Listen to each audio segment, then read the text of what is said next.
one-on-one with Bruce Smith. Nobody to help him. It's an open end. He's got to keep those feet moving, does a terrific job of running him around the cup. Here he's lined up out in space. Baselli just stones him and allows Brunell a chance to escape. The fact that Bruce Smith won't talk about him tells you everything you need to know about Tony Baselli. The Bruce Smith game. I mean, all you have to do is look at the Bruce Smith game. The guy was the defensive player of the year, and Tony threw him around like he was a child.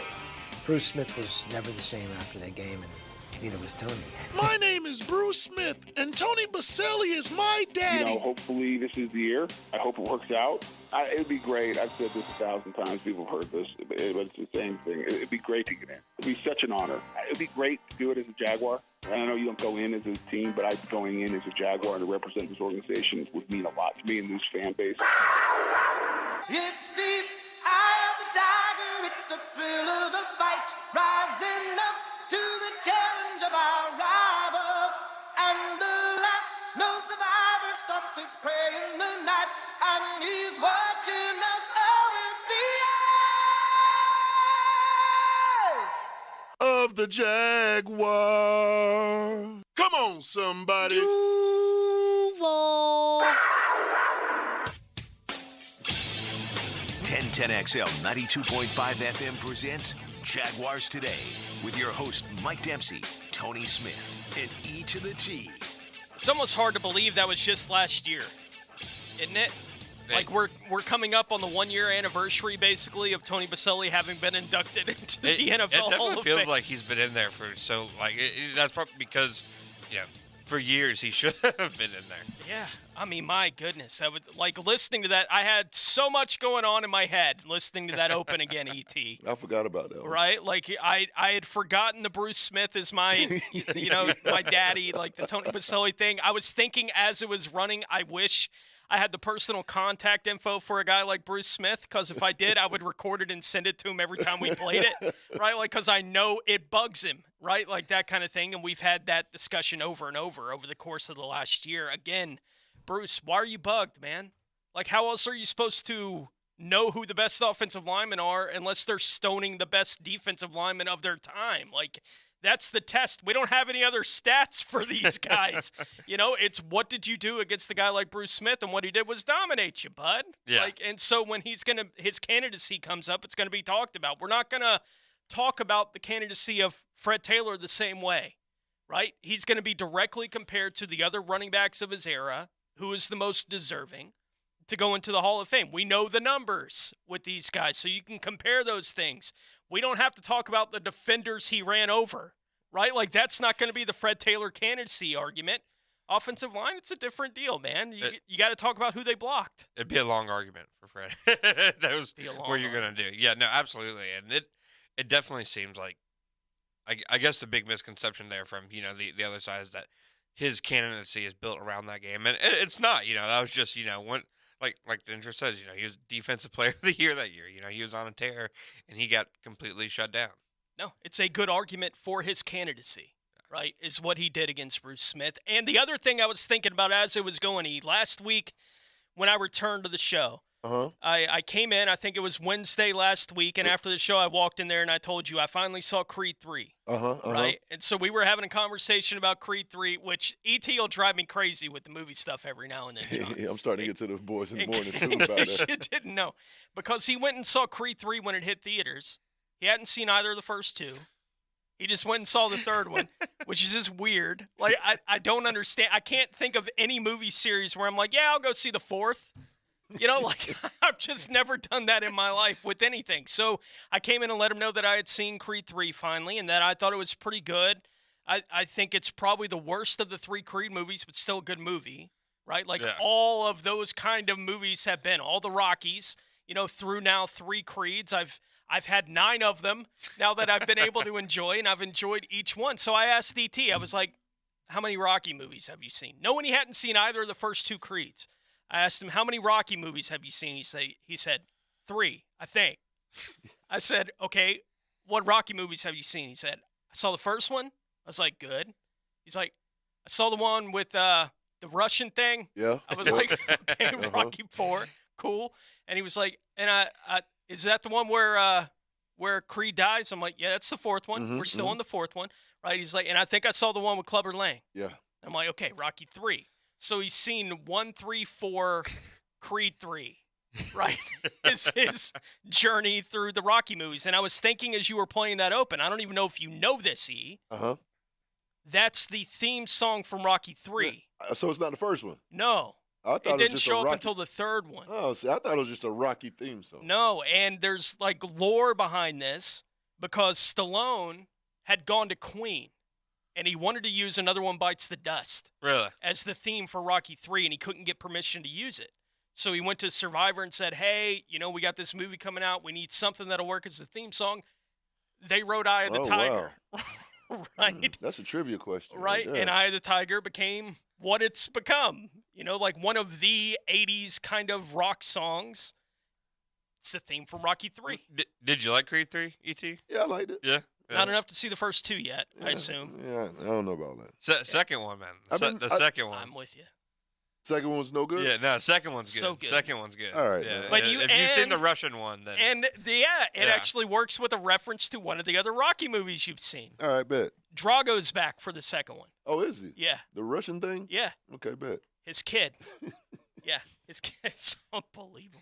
Yeah. I've been trying it's been almost 2 years now. I've been trying to get him to watch The Godfather. It's right there on my dinner table. I just can't get him to do it. I got like 4 days left with him as producing this show with us. It's going to be a bummer when he's gone, and he's going to leave, and I'm not going to be able to talk to him about The Godfather on air. You know what? You know? I'm going to make that a homework assignment. Is it a long movie? It is a long movie. Oh, bro. I love movies It goes quick. and I love mob stuff, and it still took me a couple tries to get to watch it, man. It goes quick for me, but it is a long movie. All right. You got to set aside the 3.5 hours. It's got peaks and valleys. Yeah. Like, I was bored yesterday afternoon. I was just in the mood. I was like, you know what? I kind of want to watch something Scorsese. Like, that was just kind of the mood I was in. So I put on The Irishman again. 3.5 hours. I don't care. Like, if it's good, I don't care. Oh, I'm going to watch Goodfellas for the 1,000th time? Cool. None of that bothers me. It blows my mind. The longest movie that I sat through and actually enjoyed was The Revenant, but I don't think I could do that again. The Revenant's probably 2.5. See, and that's like my max, man. Yeah, 2.5. That's got a fantastic Tom Hardy scene. It is. Oh, my gosh. Him at that fireside is unbelievable. John Shipley joining us for the show today, who covers the Jags for Jaguar Report over there at SI. You got something that you're working on that we'll dig into as we go through the show this morning, just comparing the Jags to the other teams directly in their division at some of the key spots, coach, quarterback, those kinds of things, some of the position groups across the AFC South that we'll be looking at today. Our Chad and Sandy real estate question of the day is asking, which projected Jaguars starter are you most concerned with this year? And you can define concerned however you want to define it, right? I intentionally left it open-ended so that people could kind of fill in the gap of what they mean or think about when they think about most concerned with whoever a projected starter is going to be. There are some spots where we're not totally sure yet. Like, we have an idea maybe of what's going to happen at left guard when everything is said and done, but we don't know for sure exactly who that's going to be when we get to week 1 for the team. But just asking, which projected Jaguar starter are you most concerned with this year? The question we asked yesterday, John, was what will be the most improved aspect of the Jags in 2023? And Tom McManus, who joined me for the show, his was third down percentage on offense and defense he thinks will improve. And he went over the numbers that they were, somewhere around, I think, 38%, something like that. It was not good on defense. I know that was the one that stood out, that it was worse on defense than it was on offense. I went with, I picked a specific player. It was Devin Lloyd. And it's that guy, the athletic talent that he has. Oh, for sure. Has got to show up. That he would have a year where the coverage grade would be that great, that bad for a guy that can move the way that guy can move is stunning. Right? Like, it just felt like one of those things. It has to be better in 2023 than it was last season. Especially considering, like, coming out of Utah, one of his strengths, was pass coverage.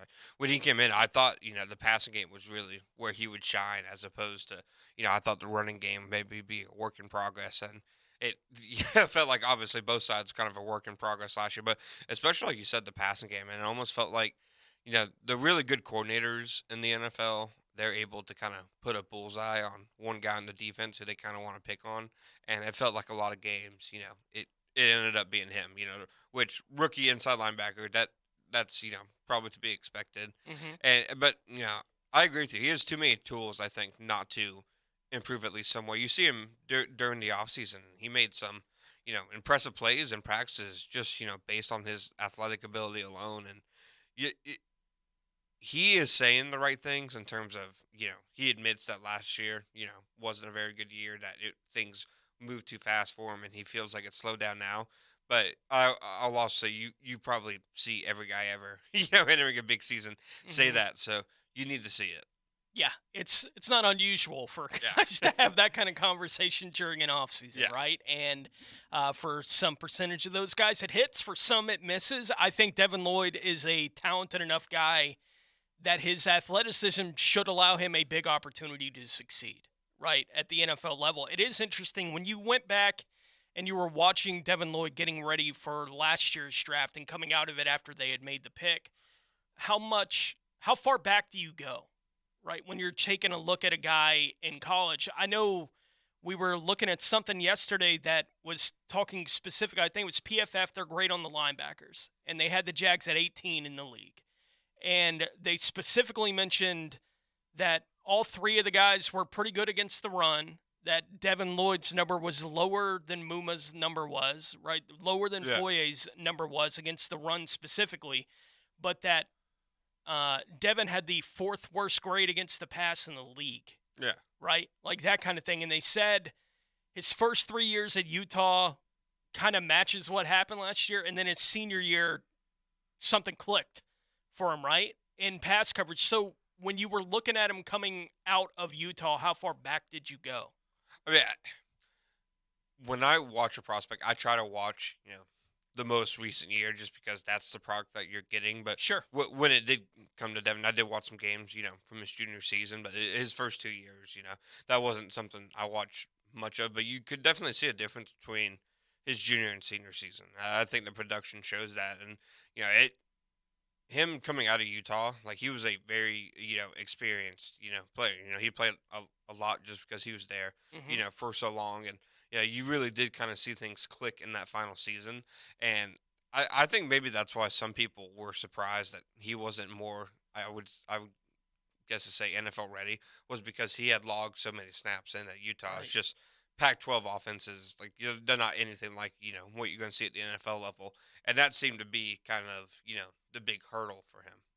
Yeah, and I'm curious. Like, when I was reading that yesterday, it was like, right? It makes me a little bit nervous. Yeah. Right? Like, I'm still pretty confident that Devin Lloyd's going to be fine in the NFL with another offseason, more comfortable in the defense, that kind of thing. And maybe that explains some of it there at Utah, or he was asked to do something that made him more comfortable his last year there. But I don't know what the answers to any of those are. But when I read it, I was like, ugh. Right? Because that's basically 4 of his 5 years playing college football or NFL football. He's been not good in coverage. Yeah. Right? And he's going to be playing a position in the NFL where likely he's going to be asked to play plenty of coverage. He's not playing outside linebacker for this football team. No. He's just not. He's not. Right? With Trayvon Walker and Josh Allen both here, they're not taking either of those guys off the field for him to play outside linebacker. So he's got to figure that stuff out, right? Yeah. Or, Muma's going to cut more and more into his playing time. Again, I think his athleticism plays, and you could see it when he's on the field. He flies around. It's, do you know where you're supposed to be? Exactly. Right? And I do think an offseason should help him with those things, and hopefully we get some real early signs this year that it has taken for him. Yeah, I mean, you could even see, like, even the most, like, casual observer, like, before some plays last year, like, you could see, Fourier lining him up and it being kind of clear, like, okay, when the ball snapped, does he exactly, where he's going to go? The one thing I will say is, he at least had some positive flashes last year. That first month of the season when he won Rookie of the Month, some of it was, lucky bounces, a couple fumbles going his way. But, I mean, against the Chargers, he really did have some fantastic plays, in coverage against, Yeah. Gerald Everett. And it was strange because he flashed that ability, and then you fast forward to towards the end of the season, and, he was kind of getting lost in cover. Even a couple of weeks after that Chargers game against the Colts, he really got picked on, and you just kind of wonder when. I really think confidence can be a big, Sure. aspect of that, especially in coverage. I mean, I think back to the Colts game. He allowed a touchdown to Jelani Woods in man coverage where it didn't look like he was the assertive player in coverage really at all. Like, he just kind of let Jelani Woods have whatever he wanted. And I really think confidence can kind of go a long way, toward him taking that leap. Yeah, I'm with you. And again, hopefully an offseason instills some of that for him. And frustrates Foye Oluokun less, right? To have to tell him where to be on the field from time to time, which we saw at times on the field last year, and explains to some degree why Chad Muma got the start a couple of times. Between having to line 2 rookies up and also making like 15 tackles a game, Foye was earning his game checks last year. It was tiring just to watch him. Mm-hmm. Our question of the day today asking, which projected Jaguar starter are you most concerned with this year? When we return, we'll get to what John Shipley is working on right now, looking at some of the position groups and comparing them across the division here in the AFC South.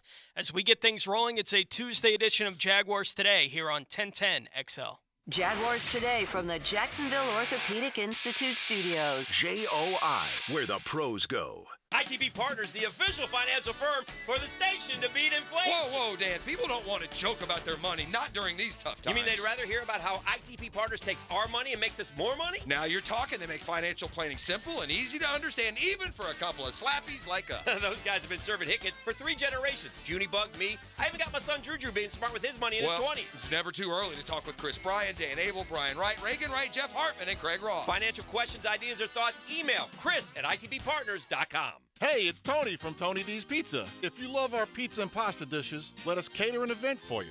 Family function or office parties, we can deliver you an amazing Italian meal. Remember, it's not just pizza at Tony D's. Bay Meadows and $2.95. You will love your new custom windows and doors from Renewal by Andersen. For a limited time, get 20% off windows, patio doors, and installation. Plus, no money down, no payments, and no interest for 18 months. Enjoy the beauty and quality that only Renewal by Andersen offers. This offer expires June 30th and restrictions apply. Renewal by Andersen, the official window and door replacement partner of the Jacksonville Jaguars. Visit rbafla.com. License number CGC 1527613. Oh boy, not again. Do you feel this way every time there's rain in the forecast? Amy Salt, owner of CrossFit Salt to Tear in the Riverside area, definitely did. I had major rain anxiety from all the water collecting outside my gym. That's why I'm so happy I reached out to Clearwater Drainage. John came out, designed a system that moved the water off of my property, and all my kettlebells are now dry. I'm sleeping so much better at night. Clearwater Irrigation. And drainage, too. ClearwaterJacks.com. Come hang with 1010XL for lunch this Friday at ABBQ. XL Primetime will be live for Beef Rib Friday, the best meat to come off their smokers. Meet and drink with XL Primetime live Friday from 12 to 3 at ABBQ.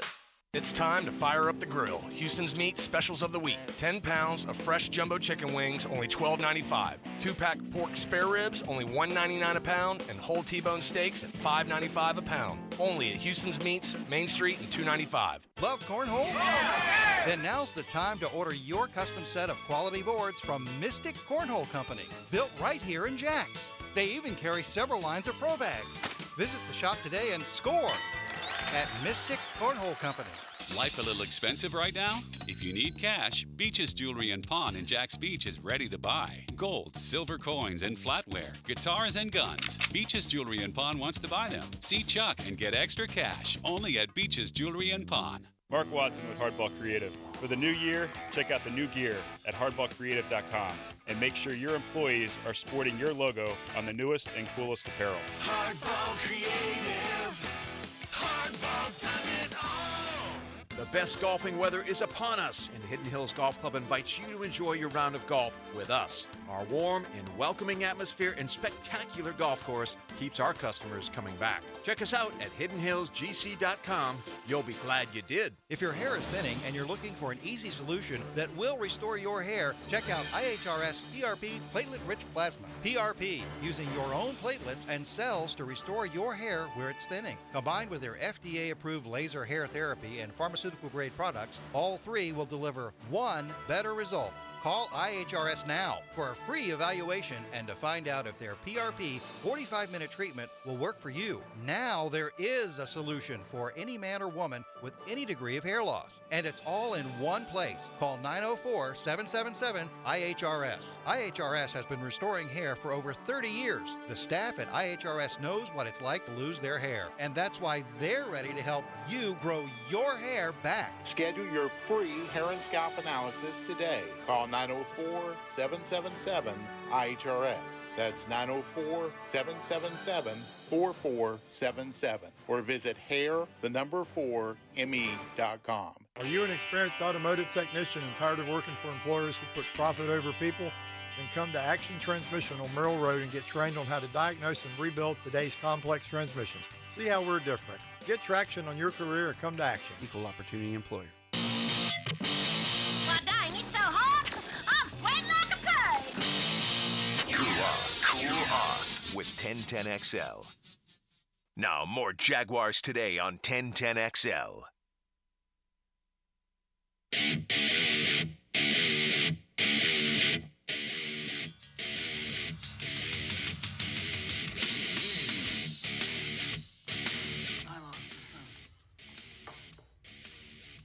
Quits.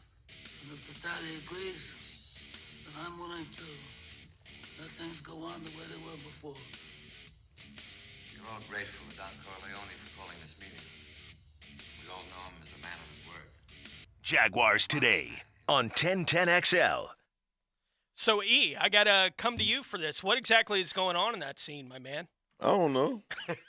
They're having a meeting. Yeah, they're having a meeting. And he looked like the Godfather right there. Yeah, that's the Godfather. And he looked like he's setting down the ground rules. He's the man in charge for sure. But that's all I got. They're having a meeting applies like half the scenes in that movie. Right, yeah. That's about half the movie, honestly. They're sitting around discussing something.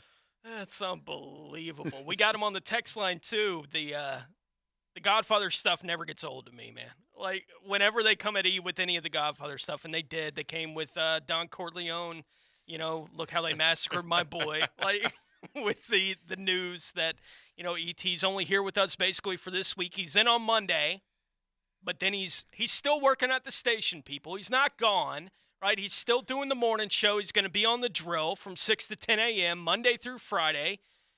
Hollywood ain't come get me yet, so just relax. Right. We're just going to miss him on Jaguars today. Look, we love E, right? And he adds so much to the show. We're going to miss him. And I don't even know what all we're going to do on Monday to celebrate the time we've had with E.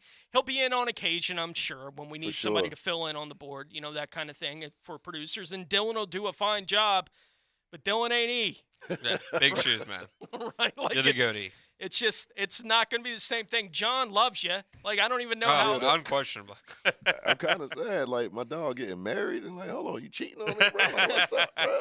Like, who even knows when the next time is that John Shipley will be doing a show with E.T.? I know, right? Oh, that made me sad. It may never happen. It'll have to be a show during the summer where E's filling in. Ain't gonna speak that into existence. We'll see if we can make something like that happen.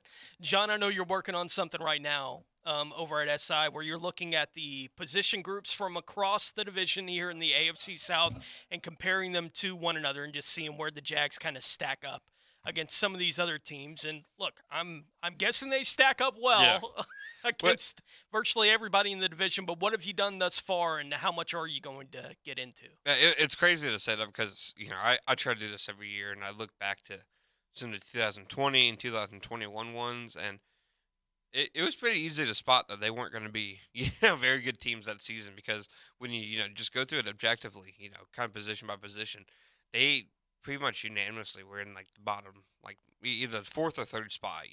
And maybe at the strong positions, maybe second. And just now, just a couple of years removed from that, I was telling you, I think I've gone through quarterbacks, number one running backs, wide receiver rooms, and head coaches so far, offensive lines, defensive lines, secondaries, coordinators, and general managers are coming up. And so far, just like looking at it, from all angles, the Jaguars have taken the first or second spot really in each one, which kind of shows where the other teams in the division are, but also I think, where the Jags have gone over these last couple of years. And with what you've done with this series to this point, you mentioned that they've been first or second in all of these spots. Where are the spots where they've been second? Okay. I believe running back, they've definitely been. I had Henry first at running back. I put ETN in front of Jonathan Taylor just based on last season. I mean, Taylor is like, you look at his efficiency numbers and it was just brutal. The EPA per rush, his success rate, stuff like that. And then I'm not sure how much better it's supposed to get this year. I still think their offensive line is really going to struggle. I think Anthony Richardson being mobile will help him, but I also think ETN will be better this year than he was last year, which is kind of wild to say. ETN had 5.1 yards per carry last year. He almost had 1,500 yards from scrimmage. But when you hear the Jaguars coaches talk this offseason, it's like they keep basically saying, okay, he had an okay season, but he should definitely be better this year, which is wild to think because, he was electric, at times last season. So I had them second in running back, and then, quarterback, head coach, and wide receiver room. I had them all first. Well, I would think so. Yeah. Right? Like, it's wide receiver room across the division looks pretty rough. Yeah. Right? Like, and I think the Jags have one of the best rooms in the league. Not the best, right? They're not the Bengals, with what they can throw out there with their top three, but they're among the better rooms in the league at wide receiver, which, again, when you're talking about going back 2 years even, it's crazy what they've done to build it. And I do think there's something to the wide receiver room looks better because of what they've done at coaching quarterback. Yeah. Right? Like, those things, they make a difference. Right? And I think there are a lot of spots in the league where sometimes you just can't tell how good or bad a room is because they're being held back by another room. Yeah. So there's no way to really know. You might have a really great wide receiver room. That's not going to help you a whole lot if the quarterback room stinks. Right? Like, that's going to hold you back even on the evaluation of these guys. That's a good point. Like, if you signed Christian Kirk and Zay Jones for the 2020 Jaguars team and they had Minshew, Glenn, and Loon throwing to him, they probably don't have the success they had, last year, which is 100%. I really think that, you look at the Jaguars' pass-catching targets last year, 3 out of the 4 of them had, career years. Zay Jones, Christian Kirk, Evan Ingram. I think, both, like you said, Doug Peterson and Trevor Lawrence's influence on those positions is something that you're going to see the Jaguars reap the benefits from, for years to come. But it also, going into that ranking, I had the Colts second, I had the Texans third, the Titans a distant fourth. It's crazy that, just 3 years ago, the Titans were clearly, top of the class in that regard. And it just kind of shows you how quickly things kind of change in the NFL till now. You look at the Titans roster, and I think most people can name a receiver on their team. And then you look at the rest of the depth charts, like Nick Westbrook-Ikhine, Kyle Phillips, Racey McMath, Colton Dowell, and Jacob Copeland. I don't know who most of those names are.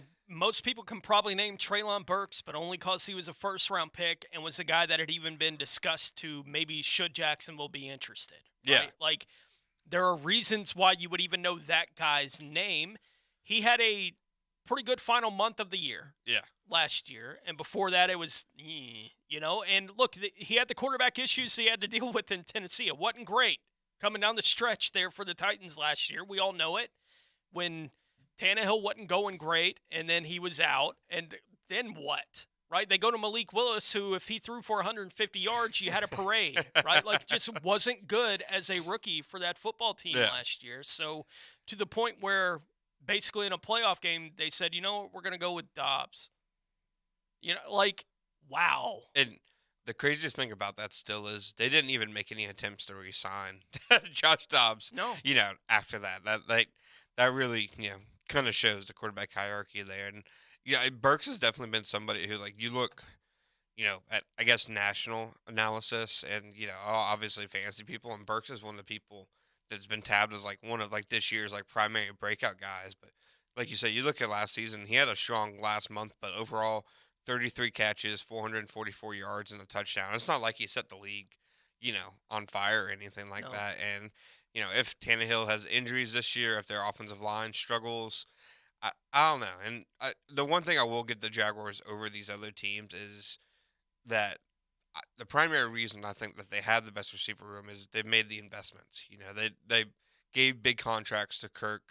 They gave big contract to Zay Jones. Jamal Agnew, I know he's mostly a returner, but he has a relatively big contract for a returner.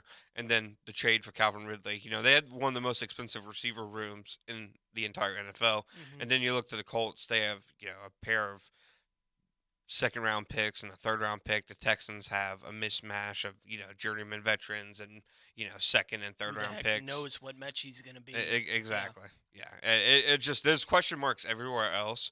And then, like to me, it goes Jaguars, a big tier, Colts, Texans, and then a massive drop-off, then the Titans. Yeah, which is why, in big part, the Jags are such a heavy favorite in the division. And I'm interested to see where they match up, when you get into especially these positions on the defensive side of the ball, right? And you look at the other teams in the division, but they have such a massive advantage at quarterback, coach, to some degree. I think Vrabel deserves a lot of respect, right? And so I think you can make an argument even that Vrabel maybe should be at the top in the division, but Doug Peterson has won the Super Bowl. That's kind of a trump card, right? Yeah. When it comes to that kind of thing. So there's at least the debate to be had between those two guys at head coach in the division, but no debate at quarterback, no debate at the skill positions, right? If you're talking about, okay, Derrick Henry being the class of the running backs in the division, fine. He's among the handful of the best running backs in the league.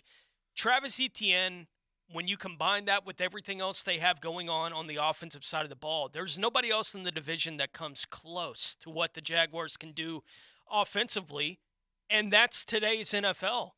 How much can you score?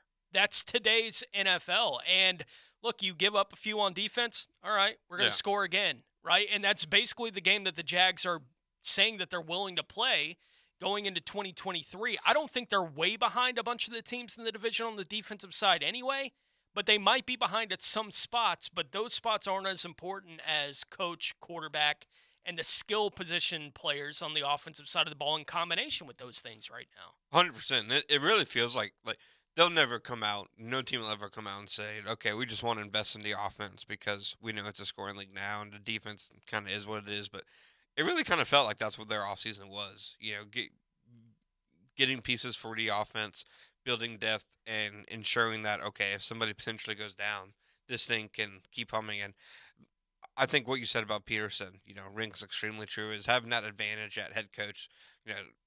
It's a division where, you have him and Vrabel, two very experienced guys, and then Houston and Indianapolis, obviously two rookie head coaches who, even if you're fans of them, which, I've always been a really big D'Amico Ryans guy. Nobody really knows until, they coach. People thought, Gus Bradley, based on press conferences and interviews, was going to be, do your job. That was a big deal before he even got here. Gus Bus. Yeah. And so sometimes these guys don't work out, but the Jaguars have, the advantage of having somebody who, like you said, he's been in big games. He won the Super Bowl. He's the only coach in the division who has gone on playoff runs now with two different teams, two different franchises. Mm-hmm.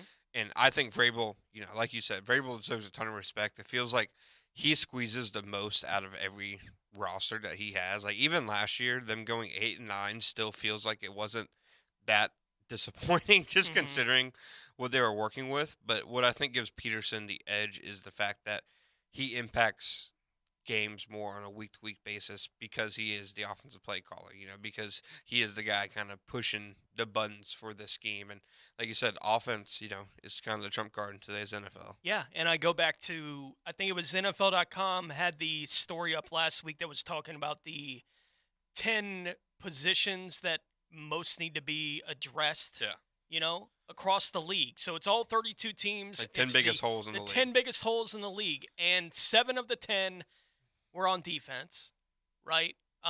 all of them in some way were basically edge rush on defense. And my takeaway from seeing, including Kansas City, was on the list at 10, right? Need an edge rusher. The Super Bowl champs. Drafted one in the first round. Right, need an edge rusher. The Jags were at number 9 with the same kind of need, right, to figure out a pass rusher, that kind of thing. And I was like, that's the league, right? Like the whole league is willing to gamble that if we can score more than you, then we're going to be okay if we don't hit you often enough. Yeah. Right? Like the league is willing to gamble with that being the way that they're going to do it, especially with the way the rules are written today.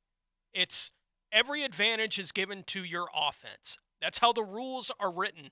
So that side of the ball better be locked down, right? If you're going to compete at the absolute highest level. That doesn't mean that you can't get to the playoffs and a pass rush group gets real hot, right, for that month. And that is the difference between a team winning and not winning a championship. I'm not saying that doesn't exist. Of course. We've seen teams that's the way that it worked. Eli Manning won 2 Super Bowls, basically with that going on. A pretty average pass rush throughout the year, but playoff time, they were on fire, right, through those playoff runs for the Giants.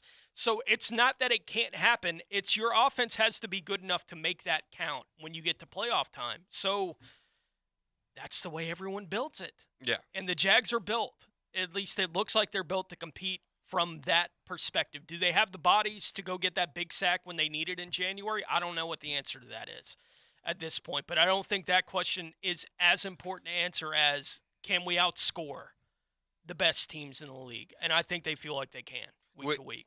Which is, that's the first time you've been able to say that about the Jaguars and probably like almost near decades at this point. Like they outscore them probably since '99. Yeah, exactly. Like this is just a franchise. Like they have not traditionally had prolific, high flying offenses, and this feels like it has potential to be. Last year they had a top 10 offense, and it still feels like last year, and they consider it as more of a stepping stone to what they could become, which is kind of a scary thought. The offense will drive this team. As far as this team goes, is really as far as the offense is going to take them. I mean, even in Kansas City, it wasn't a good game defensively, but Christian Kirk doesn't drop that pass, Jamal Agnew doesn't fumble that ball. If the offense fixes some of its own self-inflicted mistakes, they still could have hung right there despite giving up nearly 30 points to Kansas City. So they really will go as far as that side of the ball takes them. No doubt. John Shipley, E.T., Tony Smith here with you on Jaguars Today. I saw Mark Long a few days ago had the write-up about what's going on with Mercedes Lewis, and Mark and Mercedes have always been tight, right, since they were working together here in Jacksonville, obviously. But Mercedes has played 17 years in the league. He's not signed with anybody right now. He wants to play for an 18th season, it sounds like. He's working out, trying to get ready for it. So we'll discuss Mercedes Lewis on the other side. I do think the Jags, look, they don't have a need at the top of their tight end depth chart, but do they have a potential need for a guy like Mercedes who could come in and just be asked to be that second blocking tight end? Maybe. So we'll discuss that a little bit. It's a name we're all obviously very familiar with in Mercedes Lewis. As we continue along, it's Jaguars Today here on 1010XL. This is Jaguars Today from the Jacksonville Orthopedic Institute Studios. JOI, where the pros go. Are you suffering from shoulder pain? If you have clicking and popping in the shoulder joint, persistent pain that intensifies with use, an inability to lift your arm over your head, or a tingling, burning sensation in the shoulder, elbow, or wrist, waiting to see a doctor could make your injury worse. Baptist Health and Jacksonville Orthopedic Institute have innovative and effective treatment options available right now to relieve your pain and restore your mobility. Don't wait. Call 904-JOI-2000. Duck Duck Air Conditioning, a division of Duck Duck Rooter, is looking for experienced and dependable HVAC services technicians to join our growing team. Duck Duck Air Conditioning is committed to delivering the highest level of service to our customers. Successful candidates will be hardworking, dependable, possess strong problem-solving skills with at least 2 years of HVAC experience. Ready to get to work? Please visit our website at duckduckac.com and click on the careers page. We look forward to hearing from you. That's duckduckac.com. Duck Duck AC is an equal opportunity employer. If your lawn is not as green as you'd like, it's time to go orange by calling Orange Environmental Services, Jacksonville's highest quality pest control for over 45 years. Frank Frangie here. I've trusted Orange Environmental to take care of our home's pest control needs for years. With the Orange Shield Protection Plan for your home or office, you can relax knowing Orange Environmental will handle pest control, termite control, and mosquito control. Orange Environmental has been giving Northeast Florida peace of mind from bug problems since 1972. Call them today at 272-3284.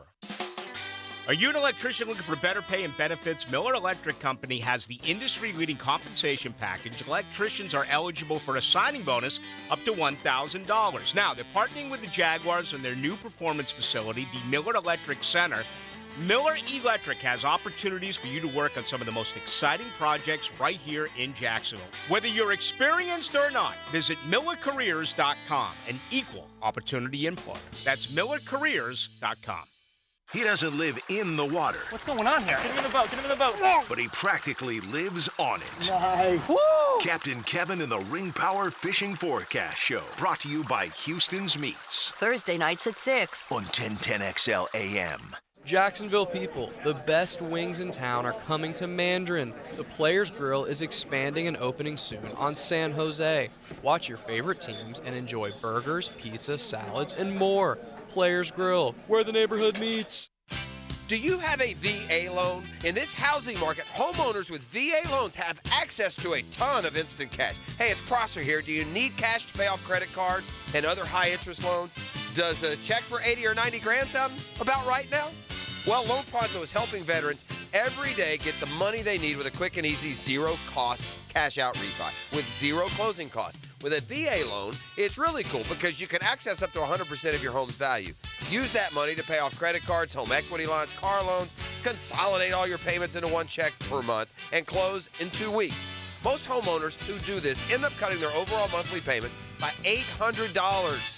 Loan Pronto's all-digital process makes it fast and easy. They're doing loans with super low APRs, and they love working with veterans. Call now to see what your options are. Call Loan Pronto at 999-1508. That's 904-999-1508. Or go to loanpronto.com. Equal housing lender, NMLS 1661781, subject to lender approval. Want a low down payment and a low monthly payment on your next ride? Then you've got to go to Arlington Toyota Pre-Owned. Mia here. Right now, you can buy a pre-owned 2019 Toyota Corolla for just $1,000 down and $288 a month. Or you choose a pre-owned 2020 Camry, RAV4, or Tacoma for just $1,000 down and $388 a month. With over 400 used in stock plus more than 100 vehicles under $18,000, don't wait.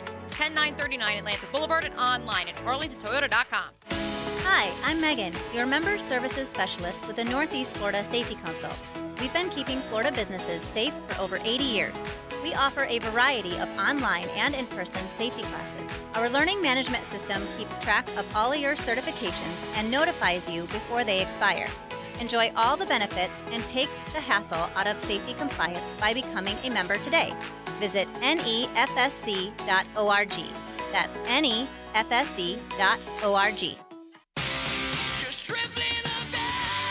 Jumbo Shrimp Baseball, presented by FIS, is home this week at 1-to-1 Financial Ballpark. Tomorrow is a Forever Vets Dog Day on 5-Star Good is Everywhere Wednesday. And the weekend starts with Coors Light Thirsty Thursday. Enjoy Fireworks Friday and biggest fireworks show of the year Monday, July 3rd. JackShrimp.com for tickets. Jumbo Shrimp Baseball. Affordable, family, fun.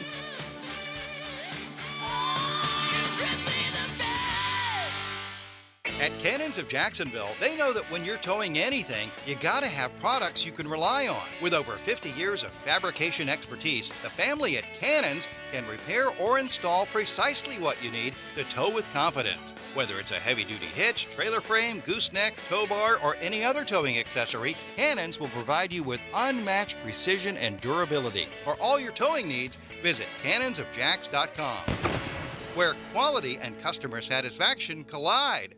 He's not afraid to tell the truth. He's honest, he's smart. Rick Ballou is the truth teller. And he's ambitious for all the right reasons. All the sports talk and hot topics you need to know about. After the Franchi Show, evenings on 1010XL. Jaguars Today on 1010XL.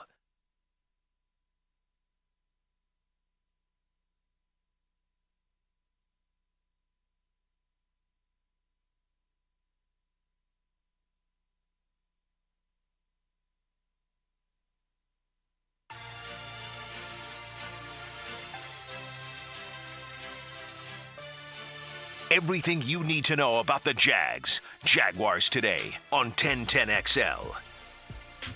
Tony Smith, John Shipley, E.T. here with you. I forgot to ask early on in the program this morning, E, how'd the game go last night? Oh, them boys called that dub. Yeah. But we all know the real show was your boy. Like I said, whenever I go out there and perform, I hope to put a smile on everybody's face and make sure everybody has a good time because it's a fan experience thing. And I think everybody who came out, they enjoyed themselves. Hope to see everybody out next game, July 15th. Come on, there somebody. There you go. When are we back on the hard court? Oh, the Monstars? Yeah. I think we got another game this Saturday. Again, you're talking to an undefeated head coach. It's E.T., Phil Jackson, Popovich, in that order. Okay. In that order. Oh, my goodness. My goodness. E.T.'s one of a kind, man. Like, there's just no one else like him. Our Chad and Sandy real estate question of the day: which projected Jaguars starter are you most concerned with this year? We mentioned Mercedes Lewis before we went to the break, and Mark Long caught up with him, and Mark and Mercedes have been friends basically since Mercedes got here to Jacksonville. Yeah. But Mark was talking to him about what's going on as he's preparing at least for what would be a record 18th year as an NFL tight. Crazy. Wild. Right? That at 39 he wants to keep doing it. He turned 39 in May. Look, you play 17 years in the league, right? You play 5 years in the league. You're in rarefied air, right? If you're a good enough athlete to play 5 years in the NFL, if you're good enough to take a snap in the NFL, you're in rarefied air. But from an NFL perspective, to get to a second contract in the league is a big deal. Yeah. Right? And Mercedes Lewis is thinking about trying to play an 18th year. He's done it for 17 years. And I was looking at some of his career numbers. He's missed 24 games. That's crazy. In 17 seasons, playing that position in the style in which he plays it on top of it, right? Because he has been the physical guy basically since he got into the league, but it hasn't really cost him anything as far as playing time. I mean, 24 games in 17 years, that's not much. You know, he's a one-time Pro Bowler, made the Pro Bowl in 2010 here with the Jaguars. And I think his role, if he came to Jacksonville, would be essentially what it was in Green Bay last year. He had 6 catches for 66 yards. He's man-hurts. Yeah. Right? At this point in his career, but the Jags offense had a place for Chris Manhurts. Exactly.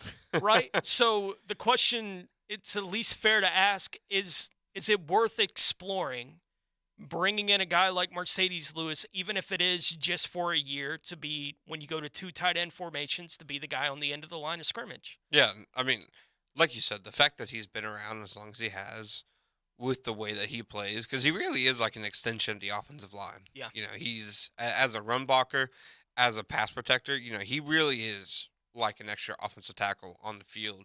And it's crazy to see him still dominate in that aspect of the game as he's, you know, nearly 20 seasons in the NFL. And, you know, obviously coming out of UCLA, I don't think any scouting report, you know, you read would talk about, okay, this guy's potential to be one of the best blockers of his generation at the position. So I definitely think when it comes to tight end position, the Jaguars, a presence like Lewis, it really wouldn't be, you know, I don't see how it could be a negative thing, just because his experience alone would help guys like Luke Farrell, guys like Brendan Strange could learn a ton from him. And like you said, they had a spot for Chris Manhurts last year, so there's at least some precedence. You know, they didn't make any attempts, obviously, to keep Manhurts in free agency. They like Luke Farrell a good bit, but I do think for a Jaguars team that is as inexperienced as it is at tight end position outside of Evan Ingram, I think it'd be worth exploring. I mean, outside of Evan Ingram, you know, Farrell, Garrett Prince, Brendan Strange, I mean, they have, I want to say, fewer than a dozen career catches, you know, between the three of them. I mean, it's a lot of inexperience right now. I saw CBS Sports put up an article ranking the top 5 NFL rookie tight ends by who will be most productive in 2023. Right? And the 5 that they had on their list, they had Darnell Washington there in Pittsburgh at 5, Luke Musgrave with Green Bay at 4, Michael Mayer 3 with the Raiders, Dalton Kincaid 2 with Buffalo, and Sam Laporta 1 with Detroit. I'm not surprised, right, that Britton Strange wouldn't be listed on that kind of list. What are your expectations for Britton Strange in his rookie year? I think we all are assuming that Evan Ingram's going to be playing here. It feels more and more likely by the day that it's going to be on the franchise tag, right? Because there's been nothing right out there in the ether about what's going on with him and a long-term extension. So it feels more and more likely that it's going to be on a one-year deal for Evan Ingram. So Britton Strange coming in as a second-round pick this year, what do you expect his role to be this year for this team? Yeah, I definitely think he's going to be somebody who, by midseason, fans are going to look at, how many snaps he's playing, and they're going to be, asking, why isn't, the second-round pick playing more? It's not an apples to apples comparison. Andre Sisco a couple years ago, third-round pick, didn't really play at all because Sisco should have been playing, whereas Strange, it's just hard to envision many snaps where he's getting, onto the field. I mean, Luke Farrell, to me, after, watching him in the offseason, he's clearly, I think, the number 2 tight end.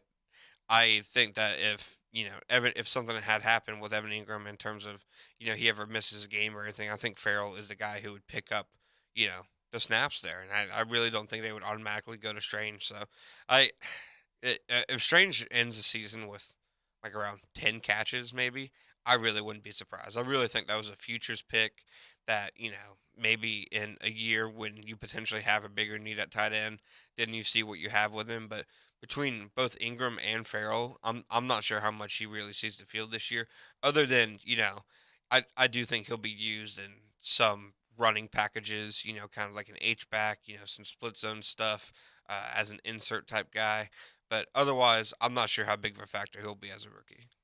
I do wonder, it does feel like his path to get on the field this year is whenever they're going to be in 2 tight end sets and they have one of them lined up to the end of the line, right? Because Ingram's going to be the guy that they're going to line up wide in any of those situations. So how do you feel about Strange if given the opportunity to line up as the inline tight end as opposed to, look, I think that he's athletic enough, it feels like, that he could play the Ingram role, probably not at the level that Ingram can at this point in his career, right? Tight ends are notoriously slow developing positions in the league, right? It takes a few years generally for a guy to pick it up. Even the guys that are being drafted in the first few rounds of the NFL draft, it's not uncommon for it to take a little bit of time for them to develop into whatever they're going to be at that specific spot. But do you think he is a good enough blocker to be that second tight end lined up on the end of the line of scrimmage? Because it does feel like he gives you more as a receiver than Farrell does, right? So if you can have him on the field at the same time as Ingram, it at least gives you a significant advantage over what you had receiving options, last year with Manhurts being the guy that you had in that kind of role. I don't think that he's going to be a blocker at the level that Chris Manhurts was able to be for the last couple of years here in Jacksonville. But is Strange a good enough blocker that he can take some of those snaps in that situation? He definitely looks like he has the potential to be. I mean, when you see him in person, like he's a big guy. He really is. He has a lot of size to him, a lot of muscle. He's not a tall, skinny, jumbo slot type of tight end prospect. Like he looks like an inline tight end, and like you said, obviously his athleticism is appealing. At Penn State, he was an effective blocker in the sense that he was really good on the perimeter, on screens, at the second level. I think, as a pure inline blocker, asking him to go and block defensive ends, outside linebackers, I think that might be a little bit of a work in progress. But I do think that he gives you the potential, any kind of plays they want to do where they want to really spread the defense out and get the ball quickly into the hands of one of their skilled players and just have blocking downfield. I think, he'll be perfect for it because he's a really good blocker in space, especially moving to the second level, to the third level. So I definitely do think he has the potential there to make an impact in that regard. I do think his impact this year will come more as a blocker. ESPN put out a list, one player for all 32 teams, surprise offseason standouts. Our guy, Mike DeRocco, had his pick from the roster of 90 at this point in time with the Jags as to who would be the surprise standout. We'll let you know who he picked and react to that as we continue along. It's a Tuesday edition of Jaguars Today. Tony Smith, John Shipley, ET here with you on 1010 XL. Jaguars Today from the Jacksonville Orthopedic Institute Studios. JOI, where the pros go. Get in here. I got one thing to say. This is when the big dogs come out. Okay? You can't roll with the big dogs. Stay on the board. 1010 XL. Jacksonville Sports Radio Big Dog. The game of golf has never been more popular, and Hidden Hills Golf Club welcomes everyone. You'll love our friendly staff and fantastic golf course. Visit us at hiddenhillsgc.com or give us a call at 620-0910. Come to Bowden Eye for all your eye care needs. Hicken here. Did you know that diabetes is a leading cause of blindness and affects up to 34 million Americans? Please don't take diabetes lightly. If you have diabetes, see your favorite Bowden Eye doc and save your vision. Bowden Eye is dedicated to the protection and preservation of the treasured gift of sight. Bowden Eye & Associates. Visit today for your personal consultation. Keeping the First Coast focused. New location now open of County Road 210 in St. Johns County. Prosser here for Lifetime Enclosures and Lifetime Flooring. With the weather now hot as can be, look ahead and get that backyard ready for fall with a new open air or screened-in enclosure. Maximize the space you have and make it great with Lifetime Enclosures and Lifetime Flooring. They truly are the best in the business. So if you have the space and the idea, give them a call today. Lifetime Enclosures and Lifetime Flooring. Showroom just off Phillips Highway. Tell them Prosser sent you. The IRS has just received $80 billion in funding to hire additional agents for aggressive collections enforcement. If you owe the IRS, now is the time to take action before the IRS comes after you or your business. There's no time to waste. Call J. David Tax Law, a firm right here in Jacksonville, for a no-cost consultation at 904-507-4777. That's 904-507-4777. Or visit jdavidtaxlaw.com. Peace of mind is only a click or phone call away. Does your home or building need painting? For over 20 years, Performance Painting has had the privilege of preserving many of Jacksonville's most prominent buildings. That said, we feel like we're just getting started. I'm Jason Parker, and our team thrives on preparing, protecting, and preserving the homes, businesses, and public buildings that make up our local landscape. Contact us today to put our years of experience to work for you. Performance Painting. Prepare, protect, preserve. Performance Painting! The flagship station of the Jacksonville Jaguars. WJXL AM Jacksonville Beach. WJXL FM Jacksonville Beach.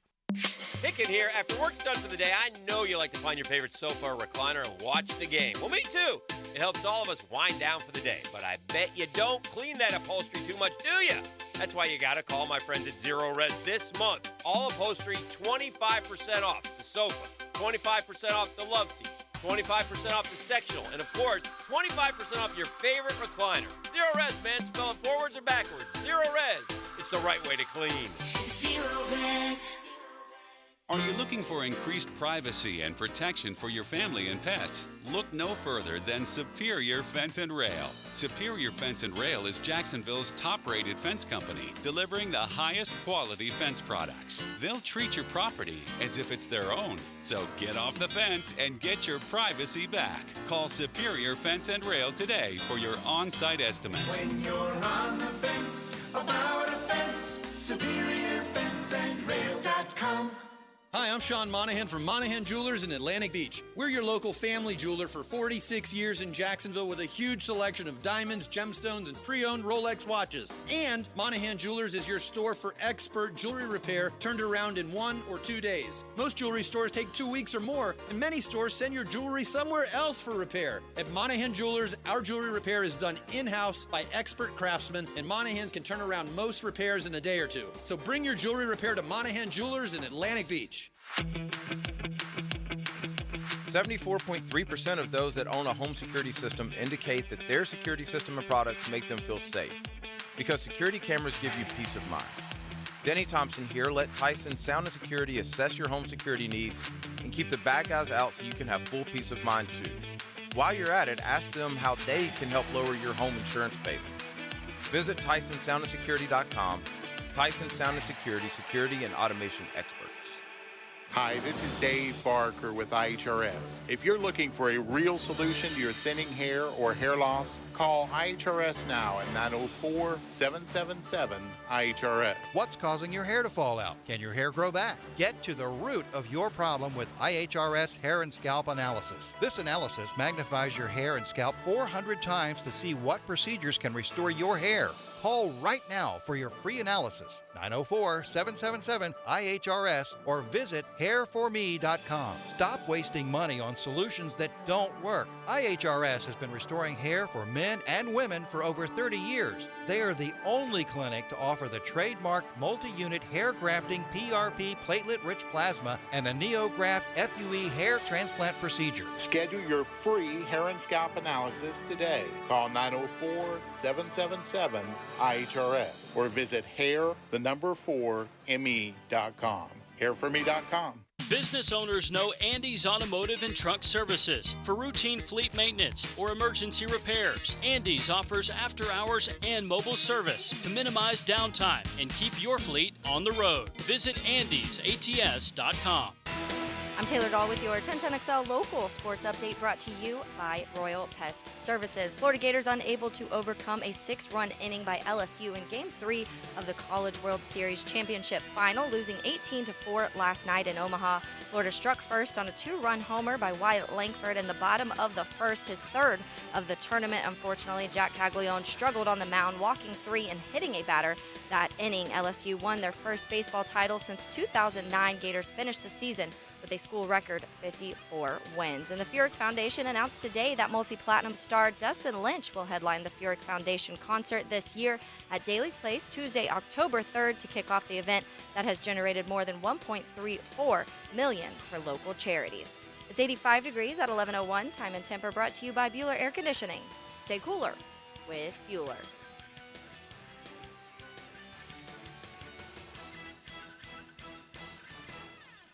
Everything you need to know about the Jags. Jaguars today on 1010XL.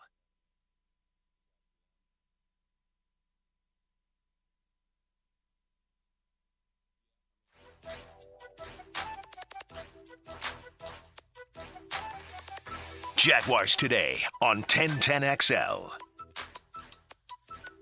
Rolling along, it is a Tuesday here on Jaguars Today. John Shipley alongside here this morning before he hits the vacation time for real here for the next week or so. Am I right? Yes, sir. Birthday tomorrow. Happy birthday. Appreciate Turn up, boy. Yes, sir. And you're going down to Orlando, I heard. Yeah. Yes, sir. Okay. Yeah. Okay. It'll be a good time. Enjoy the time, man. Appreciate it. I know you did the college thing down there. So I'm sure you got friends that are still in the area. Oh, yeah. Charge on. That kind of thing. So, yeah, Big man. 12 country now. It is Big 12 country. You are the Big 12 flag carrier in the state of Florida. Good luck to you down there with the Golden Knights. They're going to need it. Is it still the Golden Knights, or are you just the Knights now? I'm pretty sure they're just I know they're just the Knights. I'm honestly not sure if they're like, that's one thing I quickly learned in UCF. Everybody there gets upset when they get called the Golden Knights. So I've learned to quickly just call them the Knights. What? I don't know. I don't know. It's not something I'll ever care about, but it's definitely something they care about. Gold is awesome. Yeah. I don't know. You get offended that you get called It's gold? a giant point of contention there. Like it's one of the worst things. Like, yeah, you could say, yeah, I don't get it. I guess everybody's got to have something. Yep. We mentioned before the break that ESPN put up an article this morning, surprise offseason standouts for all 32 NFL teams, so players to watch. Each of the NFL Nation reporters picked one player from each of the teams. So Mike DiRocco is the guy for the Jags at ESPN, covering the Jaguars, and he picked Kayvon Chaisson.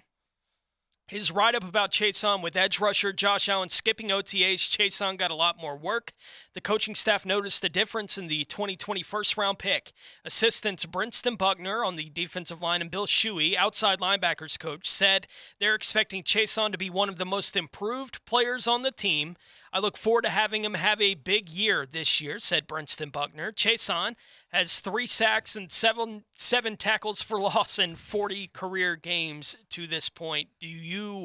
Would that have been your pick as well if you had to pick one standout from the offseason for the Jags? Like, if there's a surprise guy to look out for, that probably is it. Like, I know nationally, every summer you see those pieces, like one player every team should, think about trading. And it seems like Chase on for the last 2 or 3 years has been everybody's pick for Jacksonville. But it really seems like, they're higher on him than most. And it feels like they believe that the fact that, he was a first-round pick has really skewed the perception on him. Obviously, he hasn't lived up to being that first-round pick, but at least the way they see it is just because you aren't playing to the level of a first-round pick doesn't mean that you're completely unplayable or anything like that. He did have some moments last year, down the stretch, that Houston Texans game when Trayvon Walker was still out, where he had some flashes, but it still feels like his best flashes came in his rookie season. And he had a little bit of a hot streak then. He was getting a high pressure rate, but wasn't able to finish on sacks. But it feels like he's going to be given every chance this year to, make some kind of impact, make some kind of, really contribution, because he will have a role. He's not going to be somebody, in my opinion, who's on the outside looking in to make the roster. Like, he's firmly not just on the roster, but has a chance to be a pretty significant role player. Do you still expect that the Jags will sign one of these veteran edge rushers that are available? I don't think they're going to. I really don't, because there's so many factors at play. Like, one, of course, it needs to be the right fit for both the player and the team. Anybody the Jaguars sign they're gonna want to sign them to be more or less a rotational pass rusher. And you're not going to be a starter, because they're not going to take Trayvon Walker off the field, and they're not going to take Josh Allen off the field. So if you're a guy like, say Ngakoue, for example, it's hard for me to imagine Ngakoue will ever really accept the idea of, not being an every down player and basically just being a pass rush specialist. So, and then, guys like Leonard Floyd, who signed with Buffalo, I don't think he would be interested in a role like that too. Yeah. Sorry. Well, and I think you look at the contracts that they got, right? Like you look at the number that Leonard Floyd got, you look at the number that Frank Clark got, and you got all these names that are still available. I don't think the Jags will have any interest in, shouldn't have any interest in Jadeveon Clowney. No. Right? Doesn't make sense, because if he comes here, he's basically a 3-4 end. Okay. Yeah. Right? Like, that's not a big pass rush impact spot. You get a guy that you bring in at that spot that gives you 4. Parade time, baby. Like, that's what you want from a guy like Roy Robertson Harris. Give us 4 or 5 sacks this year. Cool. Right? You've more than done your job, as long as you're stopping the run on top of that kind of thing as a 3-4 end. So they would still certainly be in the market for any of these true edge guys that are still available. I don't know what Unique Ngakoue is looking for, right? But if he's looking for a multi-year deal, that's gone, buddy. Yeah. Like, nobody's looking to offer that kind of thing, but they are still in a position where it's not like there's only one team that is interested in their services, right? So they can, to some degree, pick their landing spot still, right? Like, I've thought all along that Melvin Ingram makes all kinds of sense for the Jags. He knows what his role would be. He wouldn't be being asked to do anything that he hasn't been doing the last 2 or 3 years anyway, right? Come in, third down, situational pass rush guy, hit the quarterback. That's all we want you to do, right? We put you on the field, go hit the quarterback. That's all we need from Melvin Ingram. There's not going to be any complaints about what's my role. I need more snaps, starting time. None of that's going to be an issue with a guy like that. So, Justin Houston. Right. Those guys make a ton of sense to me. They know what the role would be. It'd be easy to explain it. You're only going to play 35% of the snaps for the team, 40% at most. Cool. Unique Ngakoue's been playing 70+% of the snaps his whole career, right? So is he willing at this point in his career to go somewhere and they say, no, we're not taking Josh Allen off the field for you. No, we're not taking Trayvon Walker off the field for you. You're the third guy. You got to be comfortable being the third guy. I don't know if he's ready to take on that kind of role in the league yet. So I don't know what he's looking for from any of these teams. It's been something we've obviously discussed so much over the course of this offseason. If we had put out a question today that was just, what is the biggest need remaining for this team? Edge rush, right? Would have run away with it from the fans out there. It is interesting, though, to hear the further and further we get into this, the more and more likely it is that none of those guys are coming. Because I agree with you completely. I think the Justin Houstons, the Melvin Ingrams, all makes the most sense for them. It's just the two questions that you have to ask, that the Jaguars have to ask, is one, is it more beneficial to bring those guys in than it is for young guys like, say, Yasir Abdullah to potentially, develop and get the snaps? And then two, do they even think that Melvin Ingram is better than Caleb Von Chason? And I'm not convinced that they do. I think they're that high on Caleb Von Chason. I really think that internally they think he's a much better player than, people think. I'm not saying whether I agree or disagree with that, but I definitely think that if you look at their moves or lack thereof from that perspective of they're really high on Caleb Von Chason, it maybe makes a little more sense why they've kind of sat in their hands at this point. Like, I'd be pumped if we came in tomorrow and we get to discuss the Jags have signed Justin Houston, the Jags have signed Melvin Ingram. I'd be pumped that they made that kind of move because, in my opinion, they need to make it. I don't have any faith in Caleb Von Chason. Yeah. Right? To be the third guy in that rotation for this team this year. No. Is DeJuan Smoot coming back here? Like, what are the options that they have left available to them at this point? I mean, we saw the workout video from Smoot a few weeks ago now, and he looked pretty good moving around, right? Yeah. And we had this last offseason with the Achilles with James Robinson where it was the timing of it was similar, where they had that workout video that got put out. It's like, oh, this guy may actually be able to play. I think they got hurt the same exact week of the season. I want to say it was something like, and I do think even bringing Smoot back is a possibility, but then you still have to, like you said, you still have to ask, okay, how long until he's able to really contribute, and can he contribute at the same level that he was last season? I really think Smoot's injury, really threw a wrench into things, both for him and, for the team. I mean, for him, he was set probably to earn a pretty nice payday. He was having a good season. Yeah. Yeah, like you could see him getting, the money didn't go nuts for the edge guys in this offseason. I could have seen him getting the Arden Key contract. Yeah, something in there. Yeah, 25, 26 million overall. Yeah, something in there you could see. Getting maybe in that 6 to 7 million a year range wouldn't be out of the realm of possibility for a guy like DeJuan Smoot. Now you're probably going to be signing a 1-year deal for 4 is the likely outcome of, the injury. That stinks. And look, I think the team would be well served to bring him back if he's able to play football again. 100%. I think he is he is the type of player that is that middle of the roster guy that you can build with, right? Like, he allows you to sustain a little bit of what you want to do. He has some flexibility where he can play that 3-4 end for you or stand up on the outside. He can do either one, whichever you need him to do. He's not Arden Key, doing those kind of things, but he was one of their handful of their most effective pass rushers for the past 3-4 years. Yeah. And so if you can bring him back and he can still be that effective player, they need it, right? Like, I get that they're confident in Caleb Von Chason. Cool. That it certainly feels more and more like that's the direction that they're willing to go.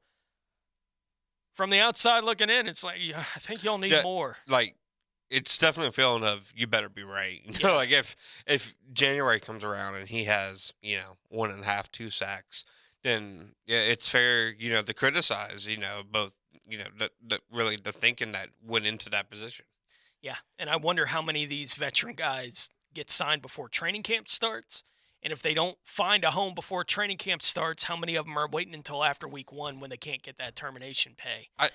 I really wonder how many guys, I think I saw Chris Harris say that he straight up did not want to sign with the team until after training camp because, he's been in the NFL so long, he's been there, done that, doesn't really need it. I wonder how many of these older guys kind of think like that. Like, they just don't want to sign during the offseason because they don't want to participate in this right now. Right. I don't want to have to call you and say, no, I don't want to show up for the voluntary. Exactly. It's your first year here. No, I get it. No, like that kind of thing. So we'll see, but we're getting closer and closer. I mean, we're what? The rookies are reporting July 21st or something like that. Yeah, so just about a month. Yeah, just about a month.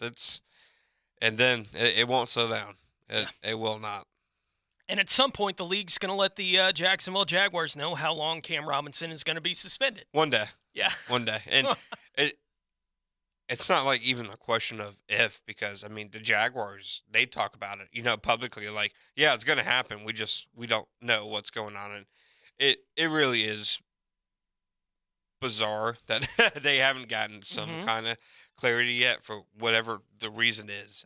I'm not sure, but I mean, you'd have to imagine like they obviously when you enter training camp, they need to know because they need to know, okay, what are we doing? Yeah, exactly. You know, who are we preparing for what spots and for how long? Yeah. And look, maybe the idea is going to be long-term this season at least that Cam Robinson's going to have to play guard or Walker Little is going to need to play guard if they're going to play, right? Like whenever all of them are available, it'd be nice to know at what point you're going to have to do that and how much you're going to need to be able to do that in training camp to get them comfortable with it whenever it's time to go at that particular spot. So it's certainly important for them to know going into training camp at least where the suspension's going to be with Cam Robinson. Our question of the day today asking which projected Jaguar starter are you most concerned with this year? We'll continue to react to that, get to some of your responses to that a little bit later on in the show as well. We'll have a look at some of the news from around the NFL on the other side when we return, and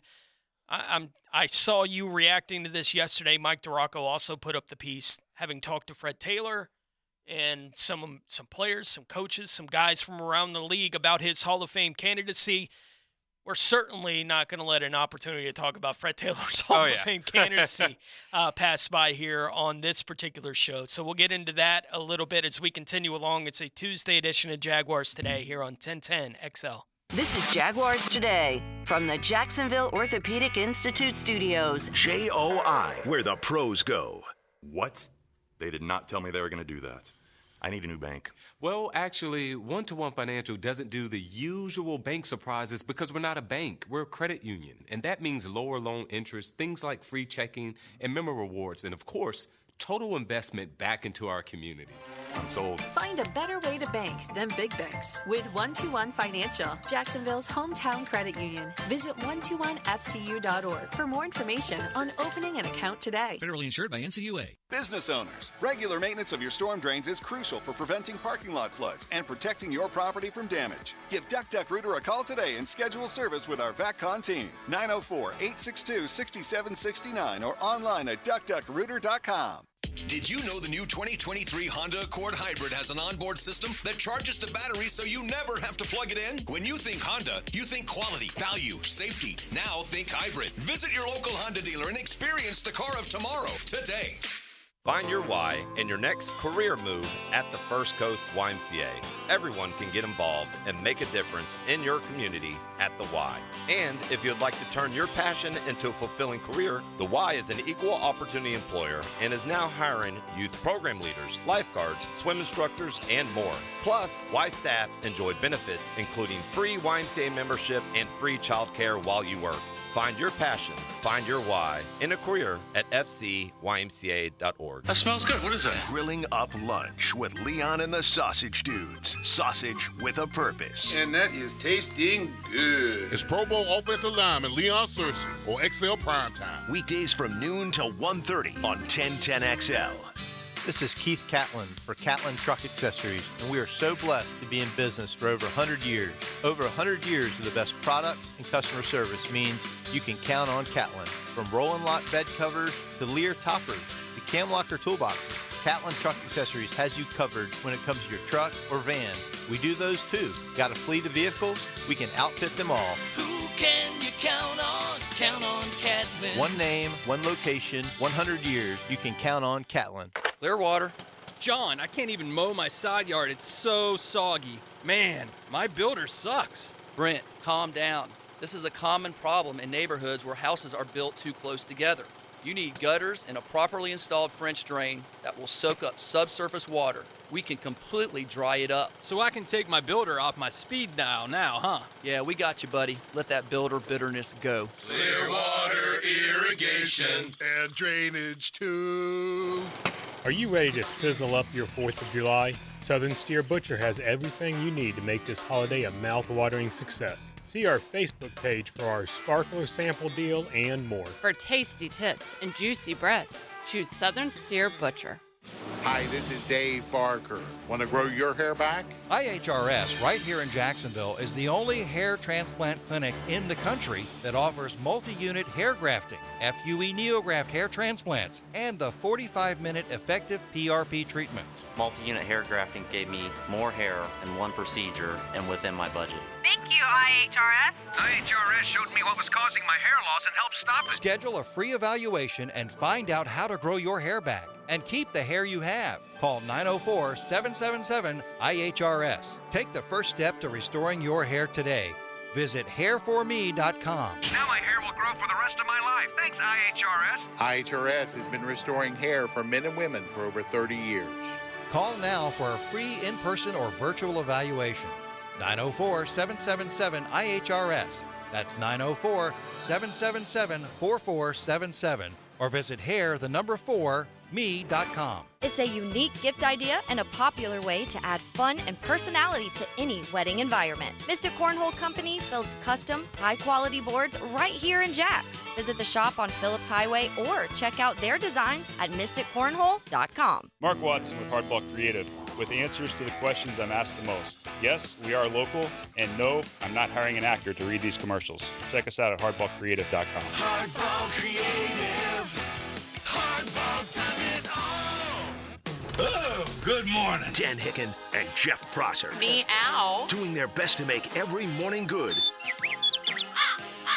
Or at least a little better. Oh, now I see what you're saying. Mornings on 1010XL. That's good. That's good fun. Jaguars Today. On 1010XL.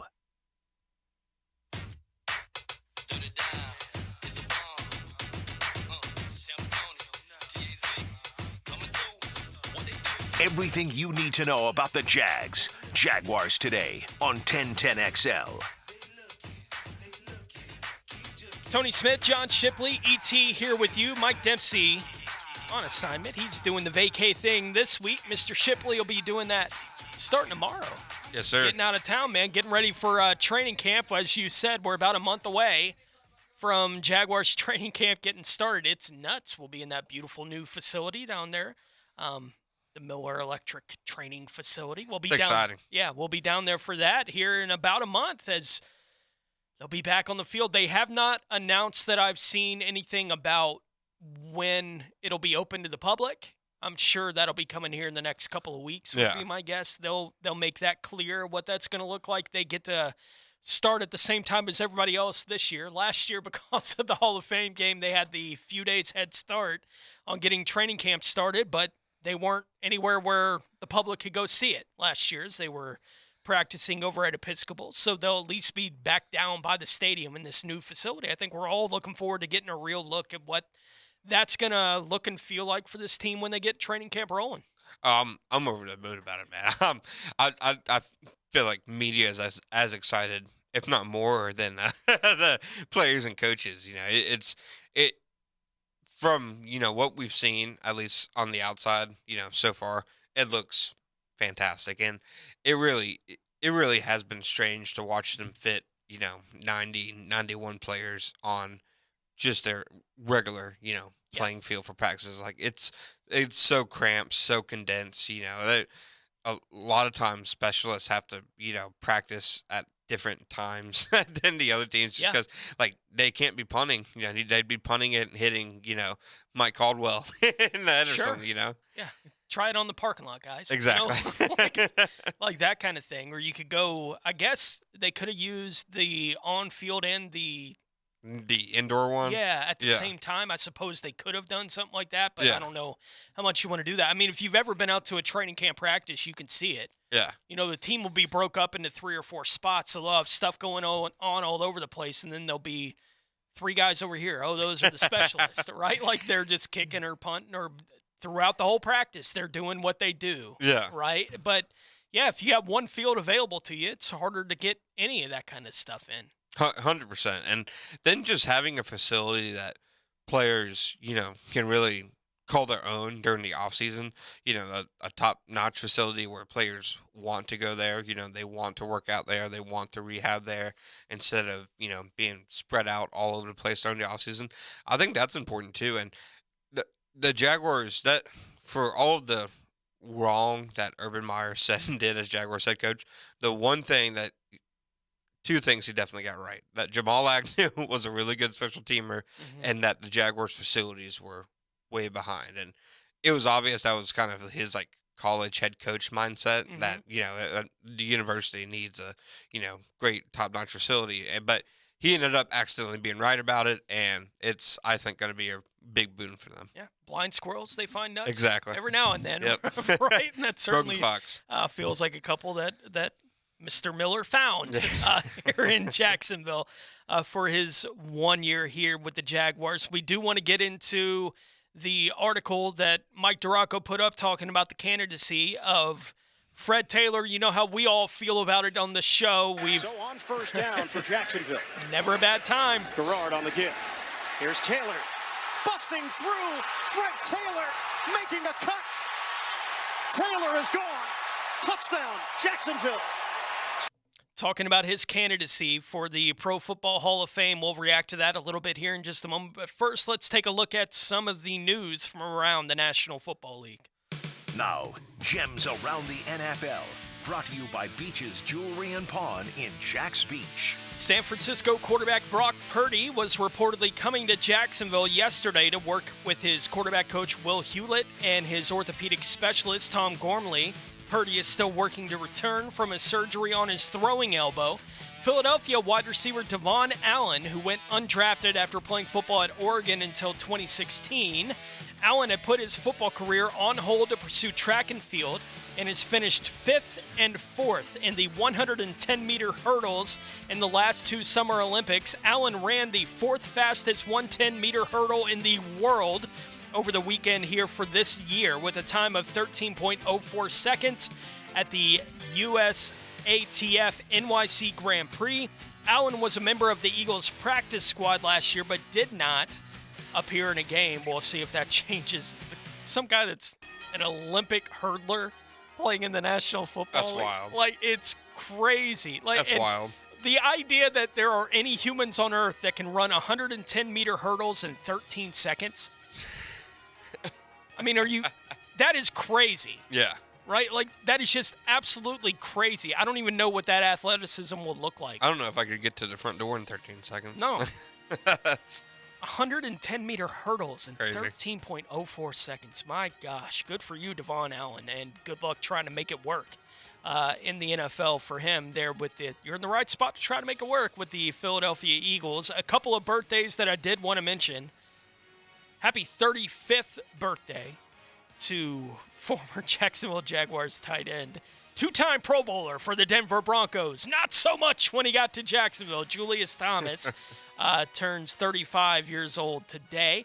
Also, happy 33rd birthday to a truly good Jaguar, one of the better slot defenders that the Jags have had in the last decade. DJ Hayden turns 33 years old today, and happy 40th birthday to Scott Starks. I believe he was a third-round pick. Yeah, looking at it now. Third-round pick in 2005, played here in Jacksonville for 5 years and turns 40 years old today. We had the Stacey Mack birthday yesterday, which I think is ironic that his birthday comes on the same day that Fred Taylor in the Hall of Fame candidacy article gets written, because those two guys are forever linked in my mind. Yeah. Just because Stacey Mack is the one who stole all those goal line carries from Fred Taylor for a number of years. He had 9 touchdowns in back-to-back years, Mack did. And, even reading through the write-up that D-Rock had, one of the things that when he was talking to people that are part of the voting process said was, what are the touchdown numbers? They're not quite where they're... And I'm like, Stacey Mack? Again? He got him again. From the end of his career, he got him again. Because I can remember the first time we were having, Fred does the post-game show here on the radio for the first hour with us. And I can remember one of the first times that he was in studio with JP and Dempsey, and I'm producing the show. And so we got Fred Taylor in, and we get to a break, and Dempsey just mentioned, like just offhand, he was like, Stacey Mack stealing all those touchdowns from me. Who knows how much? And Fred's like, my guy, right? Like, my guy. Like, he remembers all that stuff, but...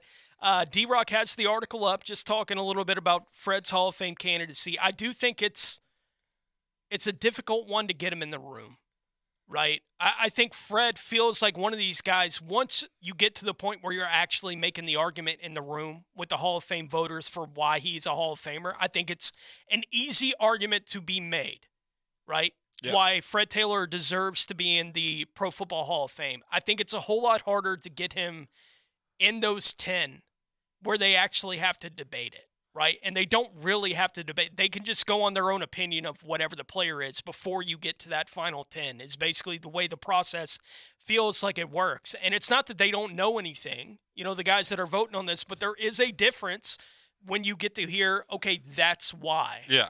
This guy should be in the Hall of Fame. I think when Fred gets to that point, he's going. I think getting him into that 10 is not easy with the other guys that played the same position in the same era. They're going to be part of these arguments with Sean Alexander and those types of guys who do have, the MVPs and those kind of things.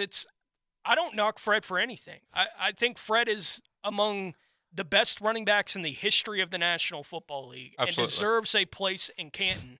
Ultimately, when everything is said and done, I think it's hard to get in the room to make that case for him. And it's tough because it's not like with Bazzelli. Bazzelli was at least getting into the room and, coming up just short a couple of years, but it feels like Fred is just not getting, the same level of respect for the type of player that he was. And was it the anonymous voter in that story who asked about the rings? He was like, if he was so good, why didn't they? That was the quote to me where I'm like, okay, if this is how some Hall of Fame matters to them. Yeah. If this is how they're thinking, then right or wrong, and I think it was wrong, but right or wrong, then he's behind the eight ball because there's nothing he can do about that. There's nothing he can do about the lack of Pro Bowls and playing in a smaller market and playing for a team that outside of a few years.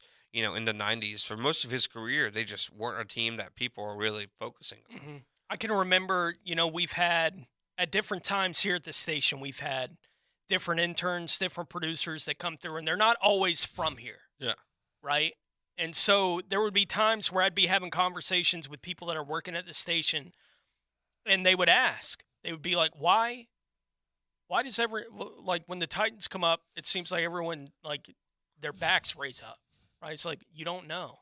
And they're like, no, I don't know. It's like, we need to do a better job, right, of explaining why. And it's when you're reading something like this, right, and that anonymous, well, he never played in a Super Bowl. It's like, the freaking Titans. Yeah.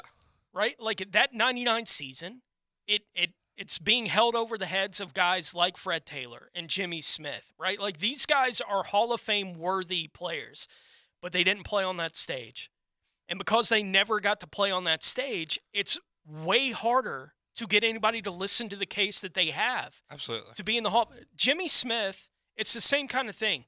Jimmy is, when you talk to players that he played against, played with, you compare him to the other guys in his era, right? And he's playing in an AFC where Marvin Harrison was in there and Chad Johnson was doing what he was doing with Cincinnati for a number of those years.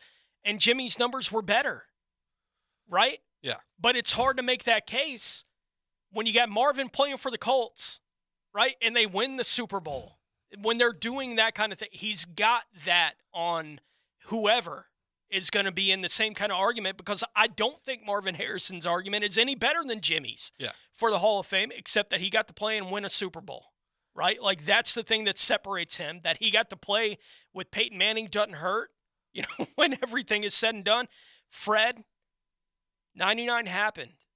And if they had won that AFC championship game, I don't think it's impossible that Fred would already be in. Yeah. And that Jimmy would be in Fred's position where he is right now, where you're just waiting for someone to make the real argument for him, because I think both of them are deserving of it. It really does feel like he unfairly gets dinged for the Jaguars, lack of big-time success during his career. And I honestly, now that Tony is in the Hall of Fame and the Jaguars, they obviously had to commit, the time and energy to Tony's candidacy because he was so close for so long, that first Jaguar to get in there. But now that he's in, maybe you start to see some of that similar type of, campaigning for Fred that we haven't really seen in the last couple of years. Like, this is going to be his first time without them having to really, stump for Tony. Yeah. Maybe you see an increased push for him. Yeah, and I saw a couple of the quotes here from Fred in the article there with D-Rock where, he had just gone through the guys that had been talking about, whether or not Fred deserved it. And Fred said all of these guys that are in there, they're not just saying it to say it. They themselves believe it's the elite of the elite, and if you're not one of them in their mold, they wouldn't vouch for you in that sense because it's legendary. It's Mecca. It's football heaven, and they wouldn't say these things if they didn't believe it.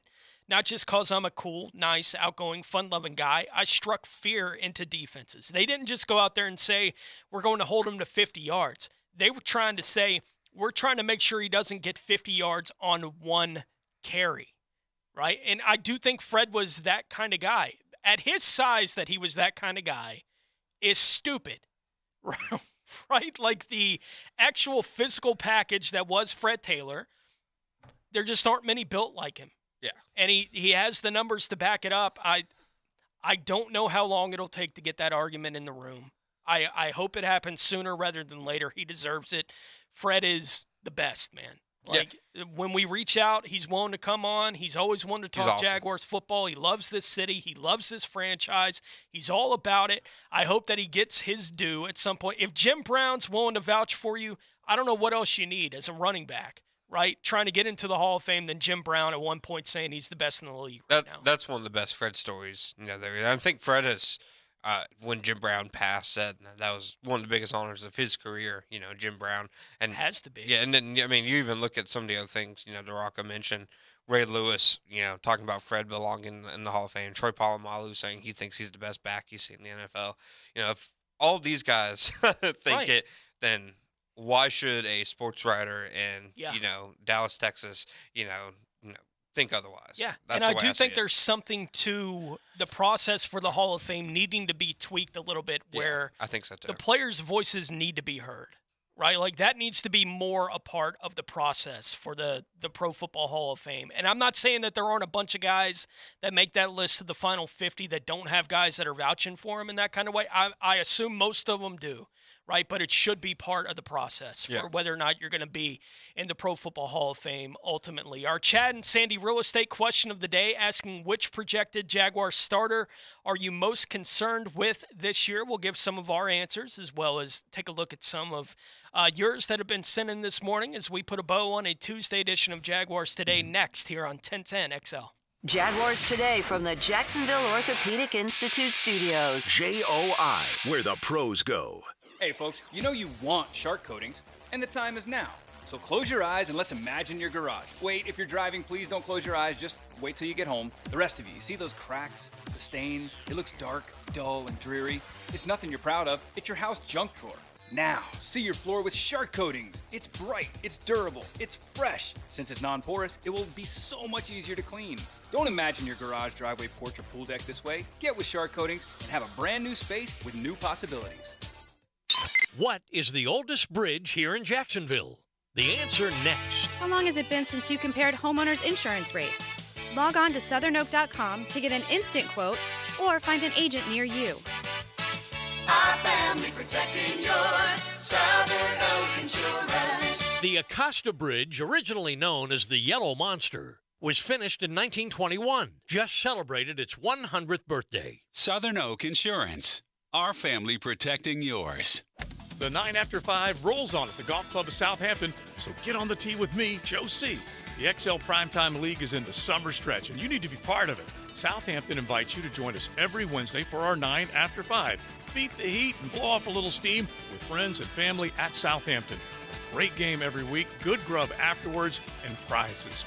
Call 287-PLAY and get in the game every Wednesday. It's our 9 after 5 at Southampton. Call 287-PLAY. Listen for the Jacksonville Orthopedic Institute Rehabilitation House Call in the Franchi Show this Friday. They'll tell you about dry needling, how it differs from acupuncture, what it's used for, and the cost. JOI, where the pros go. Play on the edge.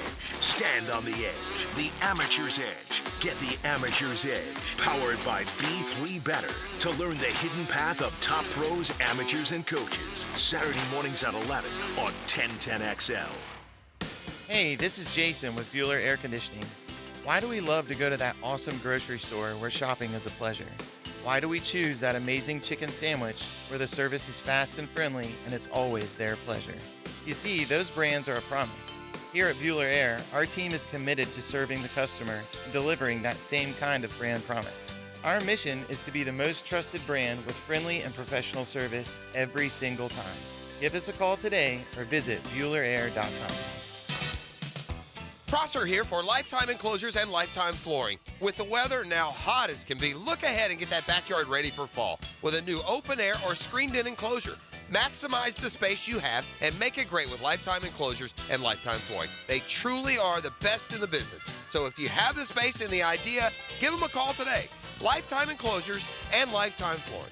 Showroom just off Phillips Highway. Tell them Prosser sent you. When it comes to commercial fence services, Superior Fence and Rail has you covered. If your business needs automatic gates or security fence and railings, trust Superior with your next commercial project. Superior's team delivers great communication, high-quality products, and exceptional customer service. Just read any of their 2,300-plus reviews. When you're on the fence about a fence, SuperiorFenceandRail.com. Are you drowning in credit card debt? Want to get cash out of your home's equity? Loan Pronto can now do it in less than a week. Hey, it's Prosser here, and that's right. Loan Pronto's Equity Express line of credit just got even faster. You can get $50,000, $100,000, or even $200,000 in as little as 5 days. And you don't even have to touch your primary mortgage, so you can keep that 3% rate intact. Just get the money you need and pay off all those credit cards or get that home improvement project started. With this revolutionary program, you can access up to 90% of your home's value, and in most cases, there's no appraisal. Stop paying insane interest rates to the credit card companies and get tens or even hundreds of thousands in cash in as little as 5 days. Call Loan Pronto now for the even faster Equity Express line. 904-999-1508. LoanPronto.com or 904-999-1508. That's 904-999-1508. Equal housing lender, NMLS 1661781, subject to lender approval. Hi, I'm Sean Monahan from Monahan Jewelers in Atlantic Beach. We're your local family jeweler for 46 years in Jacksonville with a huge selection of diamonds, gemstones, and pre-owned Rolex watches. And Monahan Jewelers is your store for expert jewelry repair turned around in 1 or 2 days. Most jewelry stores take 2 weeks or more, and many stores send your jewelry somewhere else for repair. At Monahan Jewelers, our jewelry repair is done in-house by expert craftsmen, and Monahans can turn around most repairs in a day or two. So bring your jewelry repair to Monahan Jewelers in Atlantic Beach. 74.3% of those that own a home security system indicate that their security system and products make them feel safe, because security cameras give you peace of mind. Denny Thompson here let Tyson Sound and Security assess your home security needs and keep the bad guys out so you can have full peace of mind too. While you're at it, ask them how they can help lower your home insurance payments. Visit TysonSoundandSecurity.com. Tyson Sound and Security, security and automation experts. We got a great show for you today. Join the 1010XL Podcast Network. A big show. Now you can find all your favorite 1010XL podcasts in your platform of choice. A king-size show. This is Jaguars Today on 1010XL.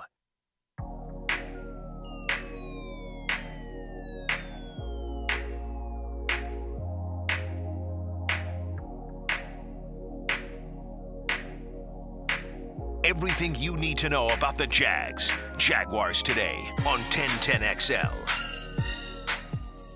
Just a few more minutes left here on the program. Tony Smith, John Shipley. I know you're working on the series right now, comparing some of the position group rooms across the AFC South. Is that what's going to be keeping most of your attention here over the next few weeks, or what do you got going on? Yeah, we'll be going to defensive side of the ball. Still got to hit offensive line. And then, still some stories coming out about, each of the Jaguars' 13 draft picks, what the assistant coaches have seen in them. I've been dropping stories here and there that the, assistant coaches were, really helped us out with towards the end of minicamp. Had one on Mike McCoy talking about how Trevor Lawrence's comfort in 2023 should help elevate his game even more. and then one with Chad Hall talking about why he thinks Calvin Ridley is such an effective route runner, basically saying that some guys have elite speed, some guys have elite quickness, and he's the rare guy who has both, which should get people excited. Yeah. You go back and watch, the highlights of Calvin Ridley, and it's like, they got what? Yeah. Right? Like, that guy was made available? Right? It really makes you wonder why more teams weren't trying to make, the same kind of deal as the Jaguars. Yeah. And look, he's fought through the suspension. He certainly, as Dempsey and I have said over and over, the guy is as engaged as you can be. Yeah, 100%. With returning to football. And it's exciting to watch because of the talent that he has, right? Like, look, the guy is a leg breaker when it comes to route running. It's crazy what he can do to guys that are good enough to be NFL cornerbacks. How silly he can make them look at times. It's disgusting what he can do with his combination of speed and his feet. It's nuts, and that the Jags get the opportunity to see what that's going to look like being added to an offense with the pieces they already have. I mean, Jags fans are as excited as they should be, if not excited enough yet about what the offense could be. 100%. And those traits, that didn't go away with, the last 2 years. Like, you watch him in the offseason, even with him not yet at 100% and them letting him fully, go foot to the pedal, he still looks just different. He just moves differently than other players, on the field. His quickness, his footwork. Christian Kirk has great quickness, great footwork. And Calvin Ridley still looks like he's moving at like 2 times speed. Right, yeah. Our Chad and Sandy real estate question of the day today, asking which projected Jaguar starter are you most concerned with this year? Some of the answers that we got here on Twitter. Cristiano said whoever starts at left guard. So an open question there a little bit. From Donald, he said, honestly, Brandon Sheriff. Is his body going to hold up for a full season? And if no, what are we going to do on the inside? Left guard is already a question mark. Poppy Domino, whoever's starting at the second linebacker position on the field with Foye. From Joey, Trey Herndon.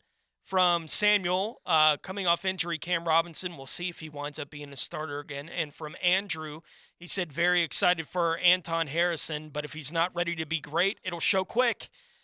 The difference between 5,000 and 4,000 passing yards is an extra second in the pocket. There were a few of those guys that got mentioned multiple times in the answers, but I tried to include everyone that at least got a vote, and then wanted to go around the table to see how we feel in the room about who this should be. So we'll start with you, E.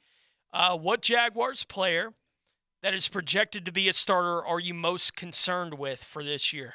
I got to agree with the last one you read with Sheriff, because, again, like, he is aging. Injuries can prolong. And, again, if he goes down, because he's kind of like the leader out there. So if he goes down in the interior, like, who are we going to throw in there to pick up that slack? So I got to go with Brandon Sheriff. They certainly don't have anybody that would replace Brandon Sheriff right at right guard. And, he already went through his first season here in Jacksonville where, he's playing through that anyway.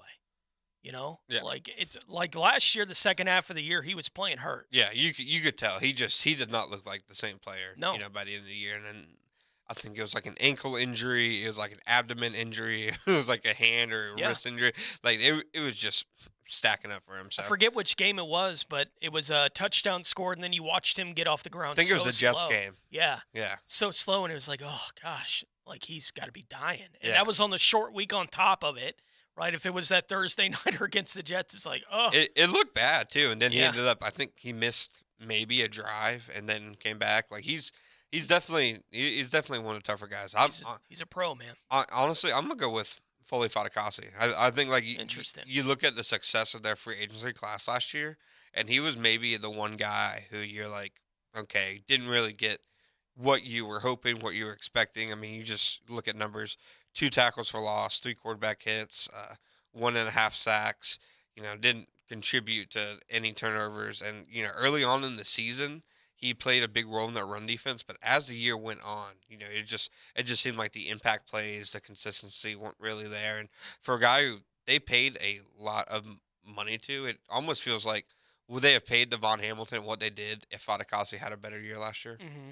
Yeah, and I think when they signed him last year, Fadakasi, the idea was, at least everyone's idea in the public was, okay, he's going to come in, be the nose tackle. Yeah. Right? He's the run stuffer, that kind of thing. And then you got into the year, no, Devon Hamilton's the nose, right? And Foley's being asked to play that 3-4 end, which he's capable of doing. He's the big end, basically, in that 3-4. So you're kind of playing two defensive tackles is what you're doing in a 3-4, and then Roy Robertson Harrison as that big end. He's just a big guy. Yeah. As your other defensive end there in the 3-4. But it does sound like, at least at this point in the offseason, that Foley's going to be the nose this year for him, and that Devon Hamilton's going to be playing more of that 3-4 end spot. He's been a not great, but effective at times pass rusher. Yeah.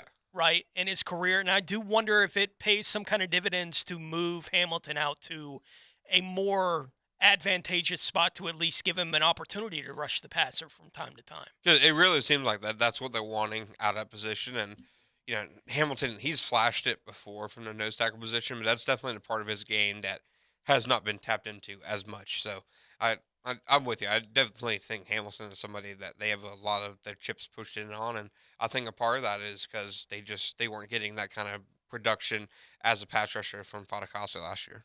The name that was mentioned most often and probably would top my list as well is Trey Herndon, right? Like we went into the I'm the offseason, Trey Herndon guy. Right, like I love Trey, right? And I actually think he's a much better player than he gets credit for. Yeah. Right? Like I think that he's good against the run. So he's fine playing in the spot that they have him playing, where he can play that. You don't want him playing in space against guys. He's not ever going to be that guy. But look, you're talking about a third corner on the team. I'm not saying that they couldn't upgrade over that, right? And we'll see if any of the young guys shine through, whether it's Braswell or Howlett, you think would be the most likely.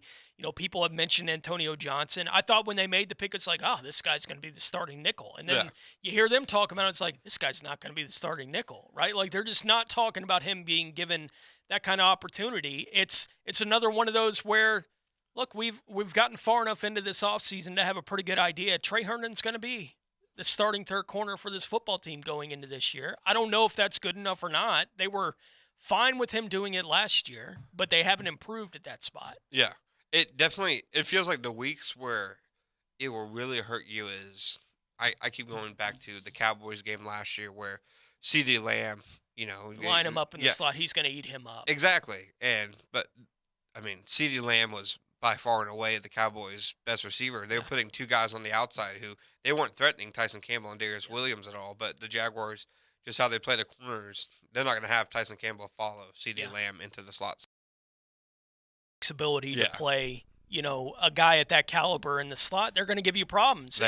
It's the kind of problems the Jags can present. Christian Kirk can line up in the slot on every snap this year, right?